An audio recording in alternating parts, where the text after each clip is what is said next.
আসসালামু আলাইকুম প্রিয় দর্শক, সকলকে স্বাগত জানিয়ে দেব এই ভিডিওর মাধ্যমে আজকের অভিবাসীদের সকল তথ্য যা জানার অপেক্ষায় রয়েছেন। আপনি ভিডিওটি নিজে জানুন, অন্য একজন প্রবাসী ভাই ও বোনকে জানান, শেয়ার করে দিন। চ্যানেলটি সাবস্ক্রাইব করে ফেসবুক পেজটি লাইক ফলো করে যুক্ত থাকলে এভাবেই নিত্য নতুন আপডেট ইনফরমেশন আপনি দেখতে পারবেন। আপনি এই ভিডিওটি দেখছেন ইউটিউব, ফেসবুক দুই প্ল্যাটফর্ম থেকে। প্রতিদিনই আমরা আপনাদেরকে এই গুরুত্বপূর্ণ তথ্য দিয়ে সহযোগিতা করে যাচ্ছি। চ্যানেলটি সাবস্ক্রাইব করে ফেসবুক পেজটি লাইক ফলো করে যুক্ত থাকলে এভাবে আমাদের প্রতিদিনের আপডেট ইনফরমেশন প্রতিদিনই আপনি দেখতে পারবেন। কোন দেশ থেকে এই ভিডিওতে যুক্ত হয়েছেন কমেন্টস করবেন, ইনশাল্লাহ আমরা আপনার কমেন্টসের রিপ্লাই করব। পিকচারগুলো দেখুন, তারপর বিস্তারিত শেয়ার করছি।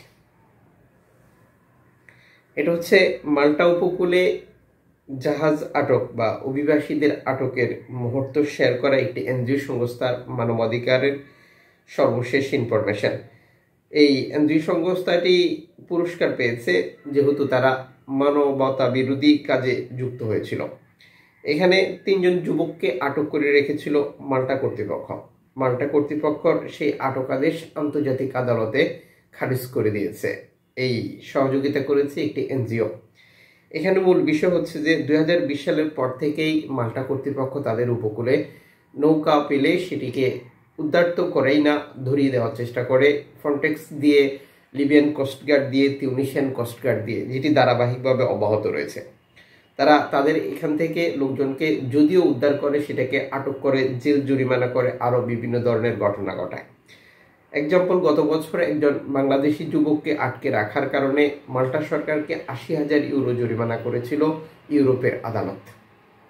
তাদের বিরুদ্ধে অপরাধ প্রমাণিত হয়েছিল। এই যুবকদের ক্ষেত্রেও একই পরিস্থিতি। ইউরোপের এই দেশটি খুবই খারাপ আচরণ করে অভিবাসীদের সাথে, যেটি 2020 সালের পর থেকে চলছে।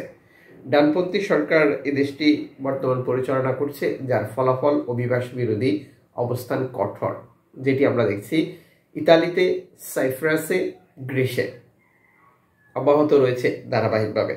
তবে এই সকল সিদ্ধান্ত বা এই রায়গুলো কিন্তু অনেক কাজে আসে। পরবর্তী ক্ষেত্রে আটক করা, নির্যাতন করা বা আরও নানান পদক্ষেপ নেওয়ার ক্ষেত্রে একটি বাধা হিসেবে কাজ করে। একটি এনজিও সংস্থার পিকচার দেখাবো, যাকে আটকে রাখা হয়েছে ইতালির বন্দরে। দেখতে পাচ্ছেন খুবই জনপ্রিয় একটি এনজিও সংস্থা, যেটি ভূমধ্যসাগরে শরণার্থী উদ্ধার করে। এই এনজিও সংস্থাটিকে আটকে রাখার তীব্র প্রতিবাদ জানিয়েছে ইউরোপীয় অনেকগুলো মানবাধিকার সংগঠন, এনজিও সংস্থা এবং জাতিসংঘ, UNHCR সহ আরও অনেক প্রতিষ্ঠান। মূল কারণ হচ্ছে যে ইতালির বর্তমান প্রধানমন্ত্রী জর্জিয়া মেলোনি এবং তার শরিক দল ক্ষমতা গ্রহণ করার পর এনজিও সংস্থার কার্যক্রম বন্ধ করার জন্য বা বাধা দেওয়ার জন্য এনজিও সংস্থা শরণার্থী উদ্ধার তৎপরতা কমিয়ে আনার জন্য নতুন নতুন আইন কার্যকর করে। যে আইনের ধারাবাহিকতায় এনজিও সংস্থার জাহাজগুলো যখন শরণার্থী নামানোর জন্য তাদের উপকূলে ফিরে যায়, তখন নানা ধরনের পদক্ষেপ নেয়, যেমন জরিমানা করা, আটক করে রাখা, আরও নানান পরিস্থিতি। আর এই কার্যক্রমগুলো কেন ইতালি পরিচালনা করছে? যার মূল উদ্দেশ্য হচ্ছে শরণার্থী প্রবেশ বন্ধ করা ইতালিতে। ঠিক যেমন 2024 সালে জর্জিয়া মেলোনি তার কৌশলগুলো অনেক সফল করেছে। তিনি বর্তমান সময় প্রতিটি ব্রিফিংয়ে একই বক্তব্য দিচ্ছেন, আমার কারণেই ইউরোপে শরণার্থী প্রবেশ করতে পারেনি, আর এটা সম্পূর্ণ ক্রেডিট ইতালির। তিনি বলছেন যে যেখানে 2023 সালে 1,58,000 প্লাস অভিবাসী প্রবেশ করেছে, সেটাকে আমি 1 লক্ষ মাইনাস করে দিয়েছি।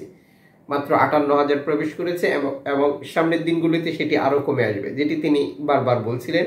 এবং তিনি এটাও বলছেন যে আমার সরকার ক্ষমতায় এসেছে শরণার্থী বন্ধ করার জন্য বা শরণার্থীদেরকে বাদ দিয়ে ইতালিকে সুরক্ষিত করার জন্য, আর সেটি অব্যাহত রয়েছে, সামনের দিনগুলোতে অব্যাহত থাকবে। যে ধারাবাহিকতায় মূলত এই এনজিও সংস্থাগুলোর কার্যক্রম কমে আসা এবং 2024 সালে রেকর্ড সংখ্যক শরণার্থী নৌকাডুবি মৃত্যু এবং নিখোঁজের তালিকা, যেটি বৃদ্ধি পাচ্ছে চলতি বছরও একই ধারাবাহিকতায়। কারণ বর্তমান সময়েও ভূমধ্যসাগরে খুব একটা এনজিও সংস্থার দেখা যাচ্ছে না। অ্যালামফোন রেডিও টেকনোলজি একটি পিকচার শেয়ার করেছে, সাথে লোকেশন। এখানে রেড সিগন্যাল দেখতে পাচ্ছেন। এখানে যে বিষয়টি তারা তুলে ধরেছে সেটা হচ্ছে যে 2:16 আমাদের সাথে একটি নৌকা যোগাযোগ করেছিল, নৌকাটি বিপদে পড়েছে, তাদের ইঞ্জিন কাজ করছে না, 38 জন শরণার্থী রয়েছে, আমাদেরকে উদ্ধার করার জন্য সাহায্য করুন। বেনগাজি থেকে ছেড়ে আসা নৌকাটির সর্বশেষ পরিস্থিতি ছিল এটা। অ্যালামফোন রেডিও টেকনোলজি লিবিয়ান কোস্টগার্ডের কাছে এই তথ্য শেয়ার করে। লিবিয়ান কোস্টগার্ড নৌকাটিকে উদ্ধার করতে অপারগতা প্রকাশ করেছে। এখন অপেক্ষা করতে হবে, আল্লাহ ভালো জানে যে এই অভিবাসীদের ভাগ্যে কি আছে, যেহেতু তারা সাগরে বিপদে রয়েছে আর সেখানে বর্তমান কোনো এনজিও সংস্থা নেই যাদেরকে উদ্ধার করবে। এদিকে ইতালি কর্তৃপক্ষ একটি স্থানীয় দৈনিকের তথ্য মতো একটি পিকচার শেয়ার করেছে। যদিও এটি প্রতীকী ছবি, এর আগেও এই ধরনের পিকচার শেয়ার করেছিল তারা বেশ কয়েকবার। তবে প্রতিবেদনে তারা যুক্ত করেছে সার্ডিনিয়াতে 32 জন শরণার্থী প্রবেশ করেছে, যারা সরাসরি প্রবেশ করেছে বলে তথ্য দিয়েছে। যেখানে তাদের কাছে প্রবেশের যে 3টি নৌকার ইনফরমেশন রয়েছে, যারা প্রবেশ করার পর বিভিন্ন মানুষের সাথে মিশে গেছে। সেখান থেকে আমরা খবর পেয়ে তাদেরকে 12 জনকে অভ্যর্থনা কেন্দ্রে নিয়ে গেছি এবং আরো বাকি যারা রয়েছে তাদেরকে খুঁজছি, তাদেরকেও অভ্যর্থনা কেন্দ্রে নিয়ে দেওয়ার জন্য, যেটি আশ্রয় কেন্দ্রে। সাম্প্রতিক সময় অভিবাসীরা কেন আশ্রয় কেন্দ্রে যেতে চাচ্ছে না সেটি নিয়ে বিস্তারিত জানাচ্ছি। আরো একটি তথ্য রয়েছে, যেমন সিসিলি উপকূলে একটি নৌকা শনাক্ত করেছে তারা। সিসিলি উপকূলেও এই নৌকাটি রেখে অভিবাসীরা চলে গেছে ভিতরে। এখন পর্যন্ত তারা নিশ্চিত করতে পারেনি কতজন অভিবাসী ছিল এই নৌকাটিতে এবং কোন দেশ থেকে নৌকাটি ছেড়ে এসেছিল। 9 মিটার দীর্ঘ একটি শক্ত কাঠের নৌকা ছিল এটি, তা নিশ্চিত করেছে ইতালি কর্তৃপক্ষ। শরণার্থীরা সরাসরি ইতালি প্রবেশের মূল কারণ হচ্ছে যে, আপনারা জানেন জর্জিয়া মেলোনি সরকার গত বছরের শেষের দিক দিয়ে আবারও ঘোষণা করেছে ফেব্রুয়ারি থেকে অভিবাসীদেরকে আলবেনিয়াতে পাঠাবে। এর আগে 2বার অভিবাসীদেরকে পাঠিয়ে তিনি ব্যর্থ হয়েছেন, বর্তমানে সেটিকে সফল করতে চান। তিনি বারবার বলছেন যে অভিবাসীদের তৃতীয় দেশে রেখে যাচাই বাছাই করে তাদের দেশে পাঠানোর যে প্রক্রিয়া, এটি একটি মডেল হিসেবে তিনি তৈরি করতে চান, আর তার সরকার এটি নিয়ে কাজ করে যাচ্ছে। যে ধারাবাহিকতায় 2বার ব্যর্থ হলেও আবারও তিনি চেষ্টা করছেন অভিবাসীদেরকে আলবেনিয়াতে পাঠানোর জন্য। যদিও সময়ের সাথে সাথে এই ব্যাপারটা আরো ক্লিয়ার হয়ে যাবে যে তিনি আদৌ আলবেনিয়াতে অভিবাসী পাঠাতে পারেন কিনা আইনি জটিলতাগুলোকে পাশ কাটিয়ে। এদিকে স্প্যানিশ কর্তৃপক্ষ সর্বশেষ এক্স হ্যান্ডেলে দেওয়া বার্তায় একটি নৌকার পিকচার শেয়ার করেছে এবং অভিবাসীদের তথ্য দিয়েছে। এই নৌকাটিতে করে 63 জন শরণার্থী প্রবেশ করেছিল, যাদেরকে উদ্ধার করা হয়েছে এবং নিরাপদ স্থানে হস্তান্তর করা হয়েছে। কোন জাতীয়তার কতজন ছিল এই অভিবাসনে, এই তথ্যে তারা তা নিশ্চিত করেনি। এদিকে শিয়া ফ্রাঙ্ক একটি নৌকার খবর পেয়েছিল। নৌকাটি উদ্ধার করতে গিয়ে তারা নৌকায় কোনো অভিবাসী দেখতে পাননি, খালি নৌকা পড়ে আছে, নৌকার ভেতরে কাপড় চোপড় পড়ে আছে, খুবই খারাপ পরিস্থিতি। দুঃখজনক বিষয় হচ্ছে যে এনজিও সংস্থাটি যে প্রতিবেদন প্রকাশ করেছে, এখানে তারা আশঙ্কা প্রকাশ করছে যে তারা কেউ বেছে নেয়,